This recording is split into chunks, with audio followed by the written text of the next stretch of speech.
चुनाव प्रचार के दौरान ये वादे किए थे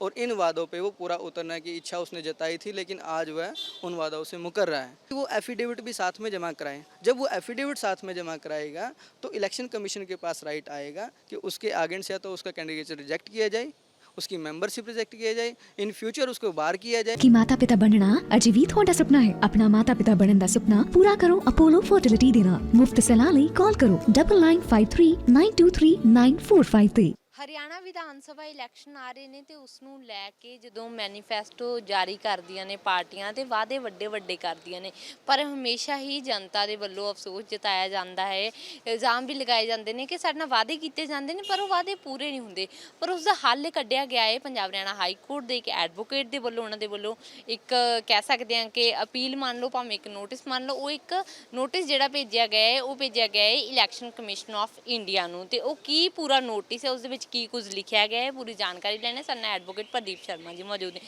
ਐਡਵੋਕੇਟ ਸਰ, ਕੀ ਕੁਝ ਉਹਦੇ ਵਿੱਚ मौजूद किया है, तुसी की कुछ लिखा है? देखिए मैडम, मैंने इलेक्शन कमीशन ऑफ इंडिया को एक लेटर लिखा है जिसमें मैंने ये मांग रखी है, जनहित के लिए एक मांग रखी है कि जो भी उम्मीदवार हरियाणा में होने वाले चुनाव 2024 के अंदर जो चुनाव होने हैं, इनके अंदर जो भी विधानसभा के चुनाव के अंदर जो भी उम्मीदवार ये चाहता है कि मैं विधानसभा चुनाव लड़ूं, तो वो अपने साथ में जो नामांकन उसका पत्र है, नामांकन के साथ में एक एफिडेविट के रूप में वो सबमिट कराए ये बात कि मैं ये वादे, मेरे ये वादे हैं और ये वादे मैं पूरा करूँगा। अगर ये वादे वो पूरा नहीं करता तो जनता उसके खिलाफ एक कानूनी कार्रवाई करवा सके, उस जो एफिडेविट पर वो एक्शन ले सके, क्योंकि वो अपने स्टेटमेंट से मुकर रहा है। क्योंकि चुनाव प्रचार के दौरान बहुत सी घोषणाएं की जाती हैं, बहुत से वादे किए जाते हैं जिनसे मतदाताओं का निर्णय बदल दिया जाता है। मतदाता अपने निर्णय को बदल लेते हैं कि ये कैंडिडेट हमारे लिए बहुत अच्छा कैंडिडेट है जो कि सरकार आने पर या जीतने पर हमारे लिए इतना फ़ायदा कराएगा। लेकिन जैसे ही उसकी सत्ता में सरकार आती है या वो जीत जाता है, चाहे वो आज़ाद उम्मीदवार है, चाहे वो किसी पार्टी से संबंध रखता है, वो जीतने के बाद उन वादों को नहीं निभाता, वो विफल हो जाता है। उस टाइम पे जो मतदाता है वो अपने आप को एक ठगा सा महसूस करता है। उसके मन के अंदर एक निराशा आती है कि हमने इस कैंडिडेट को चुना था, इसलिए चुना था कि ये वादे उसने हमारे बीच में आके किए थे, चुनाव प्रचार के दौरान ये वादे किए थे और इन वादों पे वो पूरा उतरने की इच्छा उसने जताई थी, लेकिन आज वह उन वादों से मुकर रहा है।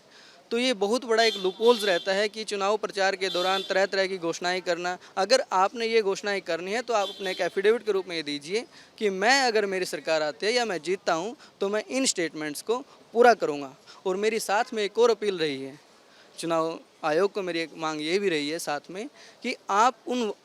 जो वादे मैनिफेस्टो के अंदर रखे गए हैं, जो इलेक्टोरल मैनिफेस्टो के अंदर उस उम्मीदवार ने रखे हैं, तो वो आप उस पर विचार कीजिए कि क्या ये एग्जिस्टिंग पॉलिसी के अकॉर्डिंग ये पूरे हो सकते हैं या नहीं, और अगर हो सकते तो कितने % तक संभावना है कि जो ये वादे उसने रखे हैं ये पूरे हो भी पाएंगे। तो ये सारी मांगे मेरी कमीशन को रही है। मैंने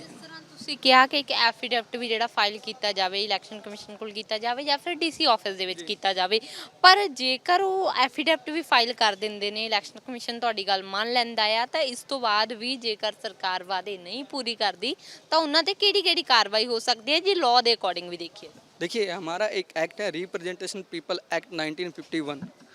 उसके अकॉर्डिंग जो भी विधायक बनता है उसके अकॉर्डिंग उसमें नियम्स मेंशन किए गए हैं। सेक्शन 33 के अंदर ये मेंशन था अभी तक कि जो नामांकन पत्र भरा जाएगा, अगर उसमें रिक्वेस्टेड क्वालिफिकेशंस और रिक्वेस्टेड जो रिक्वायर्ड कंडीशन और फीस हैं वो अगर सबमिट नहीं कराता कैंडिडेट तो उसका कैंडिडेट से रिजेक्ट किया जा सकता है। तो वहीं मैं ये चाहता हूँ कि उसी सेक्शन के अंदर अमेंड किया जाए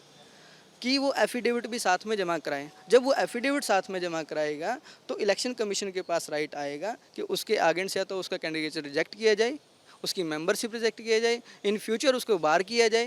क्योंकि उसने झूठे वादे जनता से किए हैं, फॉल्स स्टेटमेंट्स किए, फॉल्स स्टेटमेंट्स के बेसिस पे वो इलेक्शन जीता है। तो अगर दिल से और सच्चे दिल से सेवा करनी है समाज की, क्योंकि एक जो रिप्रेजेंटेटिव चुना जाता है, मेंबर ऑफ लेजिस्लेटिव असेंबली का जो सदस्य आता है वो एक पूरे हलके के लिए चुना जाता है, और हलका उसको इसलिए चुनता है कि आप हमारी बात को सरकार के सामने रखोगे। जो हमारे जो ग्राउंड लेवल के जो वर्क हैं, जो सड़कें हैं या और कोई अस्पताल की व्यवस्था नहीं है गांव के अंदर, या किसी शहर के अंदर कोई स्कूल कॉलेज नहीं है, तो वो जो मांगे रहती हैं वहाँ के लोकल आदमियों की, लोकल जो जनहित की मांगे जो रहती है, उनको उसलिए वो उस एमएलए को इसलिए चुनते हैं कि वो हमारी बात सरकार के सामने रखेगा। तो अभी मेरी यही मांग है कि भी जब तुम साथ में हमारे साथ खड़े हो तो आप वो जो वादे कर रहे हो वो एक एफिडेविट के रूप में दे दीजिए।